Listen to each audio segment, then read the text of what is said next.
In this brief video, I'm going to walk you through the first two verses of Psalm 4, first using the translation in the Nashotah House Plainsong Psalter, and then the one from St. Dunstan's Plainsong Psalter. For both translations, we'll use exactly the same psalm tone so that you can see how well psalm tones can accommodate differences in language. Since this is the first verse, we'll begin with the intonation, continue to the first reciting note, and end the first half of the verse with the mediation.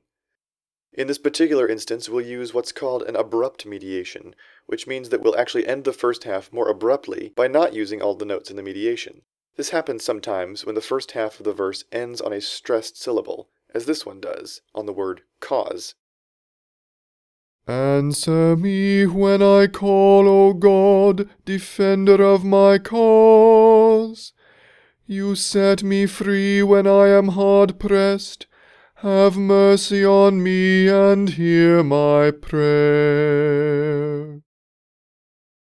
Note that in the Coverdale translation in St. Dunstan's Psalter, the first half verse ends on the word righteousness, which does not end with a stressed syllable, and therefore we would not use an abrupt mediation. The notes in parentheses are only sung if there is an extra syllable that needs a note to attach to.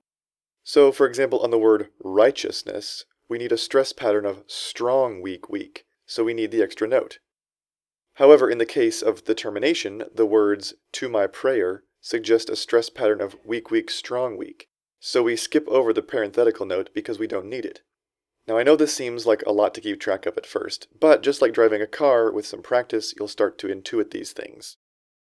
Hear me when I call, O God of my righteousness. Thou hast set me at liberty when I was in trouble. Have mercy upon me and hearken unto my prayer. Here's verse 2.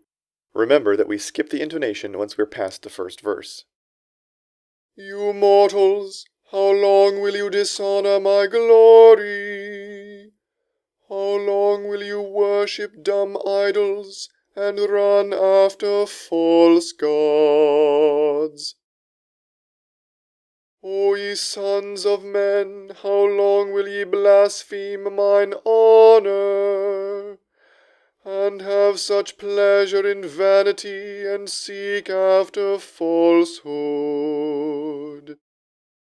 Notice how these translations of verse 2, despite their differences, fit the psalm tone in much the same way, more so than even verse 1 did.